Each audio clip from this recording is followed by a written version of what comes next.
Hello guys, welcome to H2O, the A to Z of chemistry. I am Dr. Ritu Johar, your educator for this course, the atomic structure. Today we will begin with lecture 19 from the course, but make sure you have watched the previous ones before viewing this one. Till the last lecture we were discussing about the de Broglie concept of the atom, which was a very important development that led towards the quantum mechanical model of the atom. The other important development that led towards this model was the Heisenberg's uncertainty principle that we are going to discuss in this lecture. Well, before discussing that, what were the reasons for the failure of Bohrs' model? Bohrs' theory regarded electron as a charged material particle moving in well-defined circular orbits about the nucleus. He did not consider the wave nature of the electron. The path of a Bohrs orbit. This could be completely defined only if both the position and velocity of the electron they are known exactly at the same instant of time. But when an electron was considered in the form of wave as suggested by de Broglie, it became impossible to ascertain simultaneously the exact position and velocity of the electron at a given instant because a wave is extending throughout a region of space. A particle is localized in space, but wave is spreading throughout a region of space. So it becomes difficult to give a precise location and the velocity of the electron. And this is what was said by Heisenberg while giving his Heisenberg's uncertainty principle, which we are going to discuss today.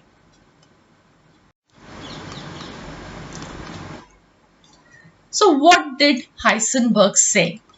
Well, Heisenberg said that it is impossible to determine simultaneously the exact position and exact momentum or velocity of a body as small as an electron, and mathematically it can be said that delta x, the uncertainty in position, multiplied by delta p, the uncertainty in momentum, this is greater than equal to a constant which is h over 4 pi, where h, as you people know now, is the Planck's constant. And momentum, you all know, is what? It is mv. And out of the mv, the mass of the electron we are certain, but velocity we are not, right? So the delta x uncertainty in position multiplied by mass into uncertainty in velocity, this is going to be greater than equal to h over 4 pi, which we can write as delta x into delta v greater than equal to h over 4 pi m, right? Now, an important thing to remember here is that the uncertainty principle applies to location and momentum along the same axis. If delta x is the uncertainty in position along x-axis, then delta p must be the uncertainty of momentum along the x-axis, not the y or the z-axis. So please do remember this. And in terms of uncertainty in energy, delta E, and uncertainty in time, delta T, you will get delta E into delta T also greater than equal to h over 4 pi.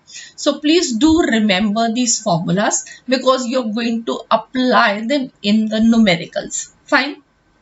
Now, having studied about the Heisenberg's uncertainty principle, is there a question in your mind? Why can't we tell the position and velocity at an instant of time? Well, let me try to explain this to you. In order to determine the position of an electron, we must use a measure calibrated in units of smaller dimensions than the dimensions of an electron. What do I mean by that? Let me explain this again with an example. We want to measure a pencil, say a few centimeters long.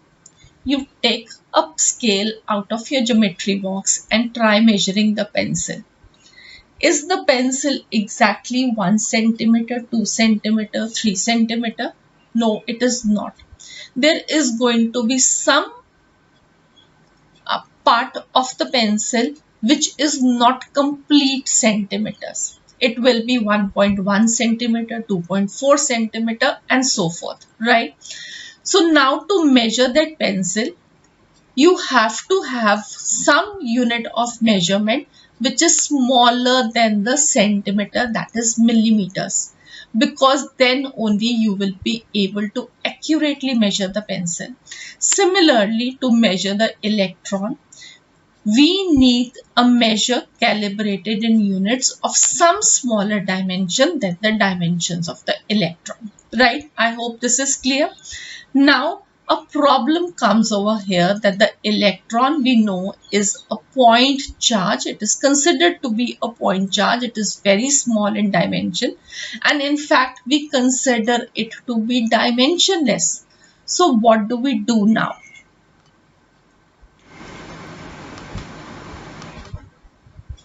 Let me explain you how we are going to measure the location of the electron. This is the physical concept of the uncertainty principle. Now, to measure or to see an electron, because you have to tell the location of an electron, you should be able to see an electron. Well, for example, you come into a room, you see your friend. But when I switch off the light, you will not be able to see your friend. In fact, if after switching off the light, your friend moves a little bit here and there, you will not be able to tell where he is standing, right? That means what? This means that to tell the location of your friend or to tell the location of an electron, that object should be visible to you, right? To see an electron, we need a microscope because electrons, they are very small, they are microscopic, right? So, now to see an object, one more thing that you should understand is how will you see an object? You will see an object only when the light reflected by it falls in the visible region. And when a beam of ordinary light falls on an object of reasonable size, for example, a macro or a semi-micro object, it will be visible with the naked eye. And when it is visible with the naked eye, its position or velocity will not be altered by the impact of light radiations. And hence, we can know the position as well as the velocity of the object exactly. But this is not the case with the electrons. The electrons, they are not visible with the ordinary light, right? They are microscopic and we cannot see them with the ordinary light. What we do to see an electron, we illuminate it with light or electromagnetic radiation such that the light we use have a wavelength smaller than the dimensions of the electron. Only then we'll be able to see the electron. Okay. Now we've taken a light which has wavelength smaller than the dimensions of an electron. We allow it to fall on the electron. When this light falls on the electron, this light is going to, the photons of light, they are going to collide with the electrons. And as the wavelength is less than that of electron, this means that they have energy more than that of the electrons. And they are going to transfer some of the energy to the electrons, right? And the moment the electrons' energy is transferred to the electron, what is going to happen? The velocity of the electron or the momentum of the electron is going to change. It is not going to move on the path it was moving. In fact, it will move on another path. That means that while you were trying to find the location of the electron, the light illuminated it, we saw it with the microscope, but the velocity changed at that very instant. The light fell on the electron, right? So that means that you could find out the location, but not the velocity. And now if you want that the velocity of the electron should not change, then what will you do? You will use a light of a greater wavelength. But now when you use light of a greater wavelength, then what is going to happen? When you use light of a greater wavelength, the velocity will not get altered, but you will not be able to see the electron. So you will not be able to tell its position accurately. Hence the uncertainty principle. We cannot tell the location and the velocity of electron and such small particles simultaneously at an instant of time.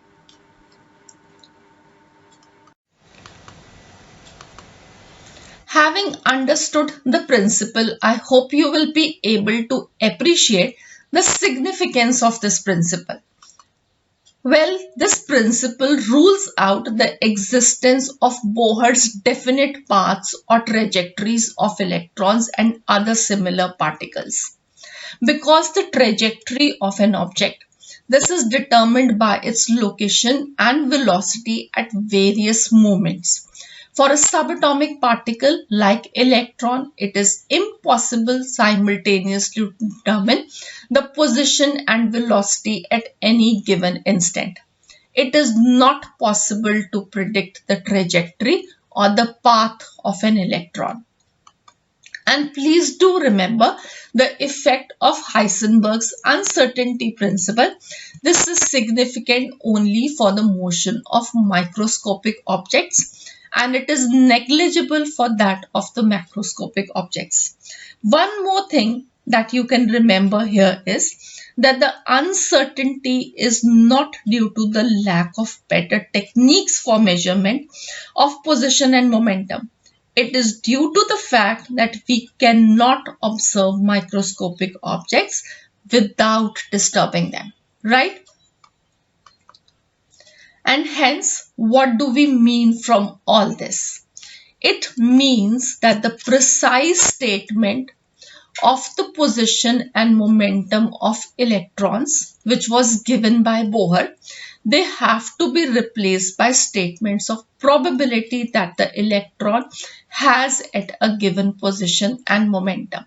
We cannot say that the electron is present at this exact position or having this much exact momentum at any moment of time.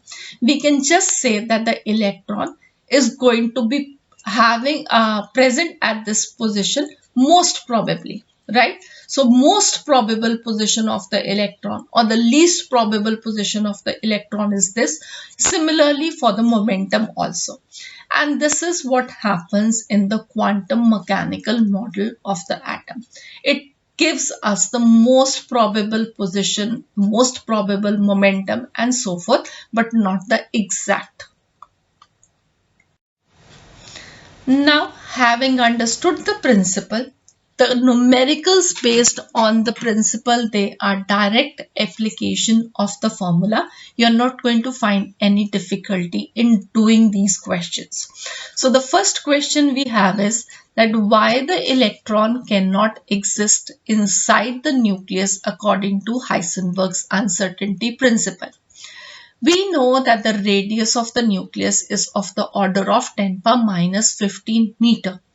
So the maximum uncertainty in position of the electron will be in the range of 10 power minus 15 meter. So we have delta x to be about 10 power minus 15 meter. Mass of the electron you already know. So delta x into delta v is h over 4 pi m, or delta v, this is going to come up as h over 4 pi m multiplied by 1 over delta x.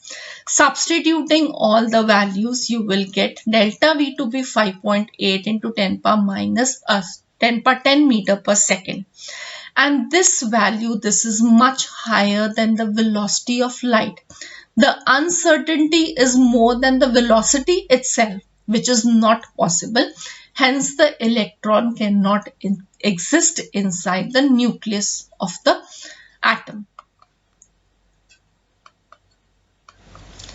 The next question we have is, what should be the uncertainty in velocity of a particle of mass 1 kg if uncertainty in position is 1 angstrom?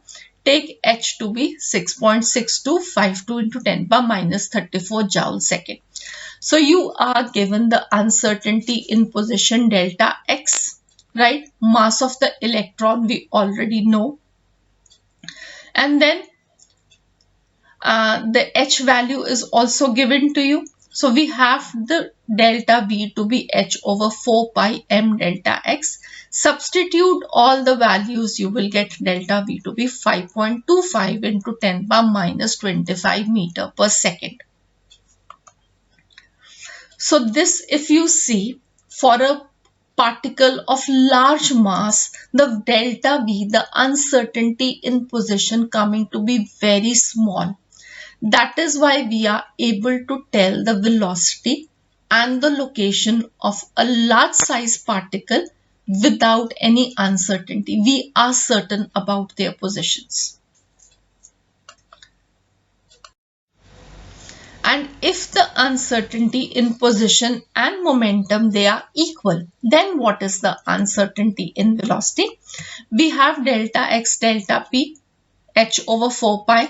In the question, we are given delta x to be equal to delta p. So substitute the value of delta x by delta v, you get delta p square equal to h over 4 pi, or delta p under root of h over 4 pi.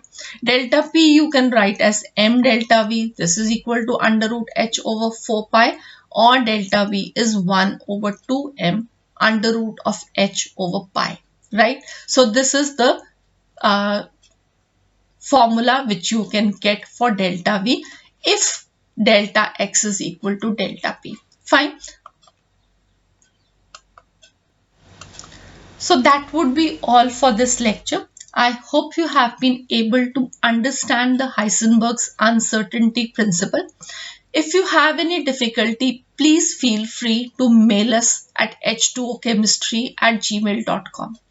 And if you have liked the lecture, the only request, please do click on the like link. Also do subscribe to our course channel H2O, and also do click on the bell icon to get a notification as and when we put up a new course for you, a new lecture for you. So we will again meet for lecture 20 on the topic Sommerfeld model of the atom. Bye for now. Have a nice day. God bless you.